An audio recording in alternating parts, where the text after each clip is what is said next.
नमस्कार दोस्तों, स्वागत है आप सभी का आपके अपने चैनल ऑनलाइन एंड ऑफलाइन ज्ञान में।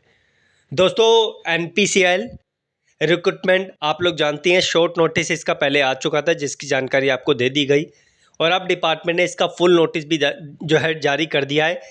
इस नोटिस में क्या क्या जानकारी दे रखी है, एक एक चीज़ आप लोगों को बताएंगे सो दैट किसी तरीके की आप लोगों को प्रॉब्लम ना हो।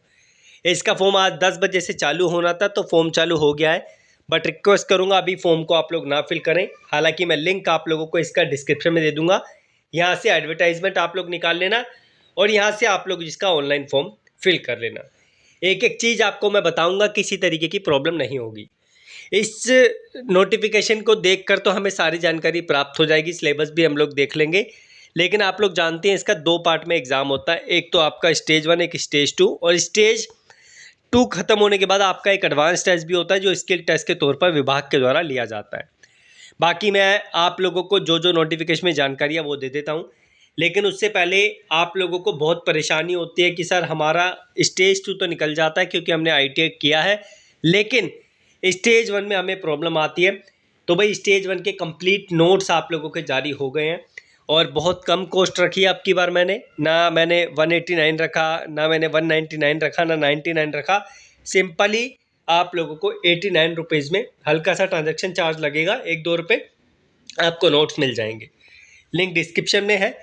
नोट्स अगर आप लेते हो तो डेफिनेटली आप लोगों को एग्ज़ाम में इससे आउटपुट देखने को मिलेगा स्टेज 1 का। आराम से आप लोग स्टेज 1 क्रैक कर लोगे।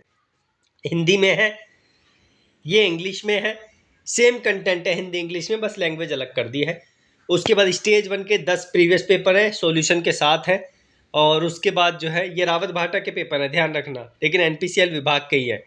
उसके बाद एनपीसीएल ट्रेड के हिंदी और इंग्लिश लैंग्वेज में पेपर दे दिए हैं। ट्रेड आपके सामने है, फिटर, इलेक्ट्रिशियन, वेल्डर, ठीक है, टनर, मशीनिस्ट, इसके जो है पेपर आप लोगों के सामने। टनर है ये फिटर की जगह पे, टनर आप लोग इसको समझना, गलती से फिटर दोबारा से लिख दिया है मैंने।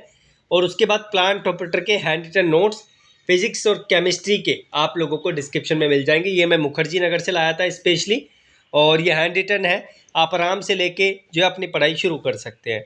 अब मैं आप लोगों के लिए चलता हूँ आगे, आपको नोटिफिकेशन समझाता हूँ। मैंने लिंक आपको डिस्क्रिप्शन में दे दिए, नोट्स के चेकआउट कर लेना।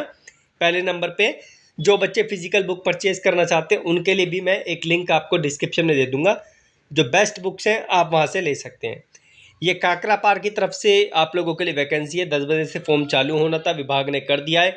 हमारा जो फोकस रहेगा, हम लोग फोकस करेंगे इन 166 वैकेंसी के ऊपर जो हमारे ITI वाले बच्चों के लिए है। स्टाइपेंड ट्रेनी बोल दो, टेक्नीशियन की जो है आप लोगों के लिए कैटेगरी 2 की वैकेंसी बोल दो, मेंटेनर की पोस्ट बोल दो, सब एक ही कैटेगरी में आती है।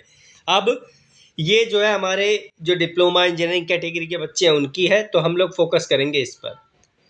यहाँ पर अगर बात करें प्लांट ऑपरेटर, शानदार वैकेंसी का काउंट है 95, और आपने देखा होगा BRC में भी इस जो है कैटेगरी में वैकेंसी बहुत ज़्यादा आई थी। उसके बाद फिटर है 20 vacancy, electrician 16 vacancy, electronics mechanic है, इंस्ट्रूमेंट जो मैकेनिक होता है इसमें कंपटीशन ना के बराबर होता है। तो जो इंस्ट्रूमेंटेशन है इनकी वैकेंसी इसरो में आती है, या फिर जो आप लोगों की NPCL में आती है, BRC में भी आती है, कुछ विभाग में आप लोगों को नौकरी दी जाती है। वेल्डर है, वेल्डर ट्रेड 1 साल की होती है, डीजल मैकेनिक 1 साल की होती है, तो इसके साथ आपको 1 साल का अप्रेंटिस चाहिए होगा या फिर एक्सपीरियंस चाहिए होगा, तब अप्लाई करेंगे। लेकिन जो 2 साल की ट्रेड है उनके लिए कोई कंडीशन नहीं है। RNAC भी 2 की है, 3 वैकेंसी है इसमें। अगर बात करें यहाँ पर तो आप लोगों का जो क्राइटेरिया है क्वालिफिकेशन का और अदर का, वो मैं आपको एक बार दिखा देता हूँ और बता भी देता हूँ, ताकि आप लोग चीज़ों को समझ के इस नौकरी का फॉर्म अप्लाई कर सके। अब ये सेकंड पॉइंट आप लोग अच्छे तरीके से समझना, क्या बोला है डिपार्टमेंट ने। देखो, सेकंड पॉइंट स्टाइपेंडरी ट्रेनिंग का ये वाला नहीं है, ये वाला है फोर्थ पॉइंट, सॉरी सेकंड नहीं, फोर्थ पॉइंट। तो यहाँ पर आपको चाहिए 10वीं पास विद मिनिमम 50% मार्क्स, लेकिन डिपार्टमेंट ने बोला साइंस और मैथमेटिक्स सब्जेक्ट में। आप सुनो, ये डिपार्टमेंट ने ओवरऑल नहीं मांगा, 10वीं आपने पास किया तो वहाँ पर आपका साइंस और मैथ्स का सब्जेक्ट होना चाहिए और उसमें मिनिमम 50% आपके होने चाहिए, तब जाके आप अप्लाई करोगे। उसके बाद कंडीशन, अगर आपके पास 2 साल का ITI जैसे फिटर है, मशीनिस्ट है, RNAC है, इलेक्ट्रॉनिक्स मैकेनिक है, इंस्ट्रूमेंटेशन है, तो आप आसानी से इसका फॉर्म फिल करेंगे, कोई दिक्कत नहीं आएगी। लेकिन अगर आप वेल्डर से हैं, डीजल मैकेनिक से हैं, 1 साल की ट्रेड है, तो आपको 1 साल का या तो साथ में अप्रेंटिस चाहिए या फिर 1 साल का आपको एक्सपीरियंस चाहिए, तब जाके आप अप्लाई करेंगे। सिंपल 1 साल के बेस पे अप्लाई नहीं करेंगे। और यहाँ पर 10th क्लास में आपके पास 10वीं का सब्जेक्ट भी होना चाहिए एट SSC लेवल, तो आप लोग इसके लिए अप्लाई कर पाएंगे।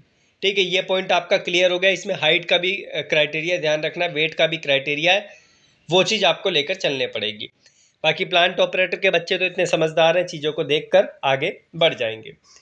उसके बाद यहाँ पर जो है ड्यूरेशन होगी, इसमें ट्रेनिंग की 2 साल आपकी ट्रेनिंग चलेगी, और ट्रेनिंग के दौरान जो आप लोगों को फंड दिया जाएगा वो आपके सामने है, पहले साल और दूसरे साल का 20 और 22 का, और अलग से कुछ 3000 रुपये का ग्रांट भी है।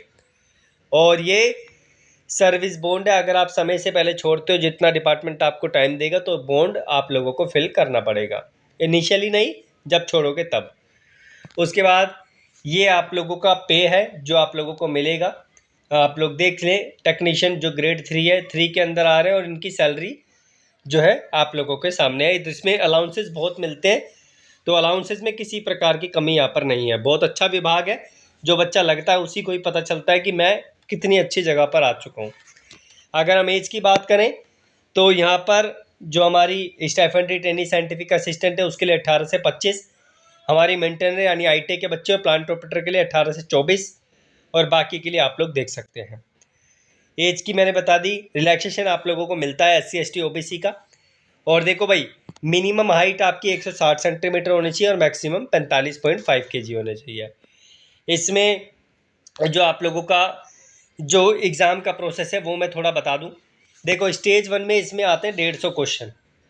150 क्वेश्चन में से आप लोगों की यहाँ पर जो है 150 क्वेश्चन नहीं, 150 नंबर के क्वेश्चन आते हैं, और 50 जो है इसमें आप लोगों को मल्टीपल चॉइस क्वेश्चन दिखेंगे। हर क्वेश्चन आप लोगों का 3 नंबर का होता है, और अगर आप गलत करते हैं तो यहाँ पर नेगेटिव मार्किंग का भी आप लोगों को सामना यहाँ पर करना पड़ता है। तो आप लोगों के सामने है सेम, जो नेगेटिव मार्किंग और मार्क्स का क्राइटेरिया वो स्टेज 2 पर भी लागू होगा। सेम स्टेज 1 में सारा का सारा आपका नॉन टेक्निकल होगा, जिसका लिंक मैंने आपको डिस्क्रिप्शन में दे दिया है, आप जाकर वो लेकर अपनी तैयारी शुरू कर सकते हैं। मैं एक बार फिर से आप लोगों को नज़र डलवा देता हूँ। ये कंटेंट है नॉन टेक्निकल का, आराम से जाके आप लोग ले लेना, ताकि स्टेज 1 में कोई दिक्कत ना आए।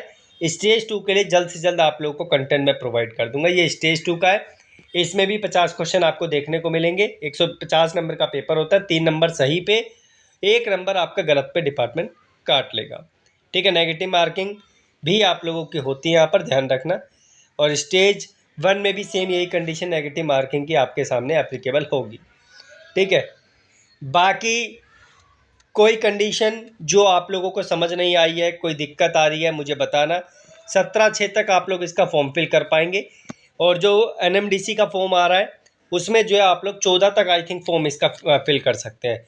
जिन बच्चों ने मुझे फॉर्म की पेमेंट की है, जो NMDC है उसकी, वो थोड़ा सा पेशेंस रखें, फॉर्म आपका फिल हो जाएगा। इसी वीक संडे को आपको, सैटरडे को मेरी तरफ से कॉल आके आपका फॉर्म फिल हम करवा देंगे। ठीक है, बाकी जो भी इंपॉर्टेंट लिंक्स हैं वो डिस्क्रिप्शन में आपको मिल जाएंगे। Thank you.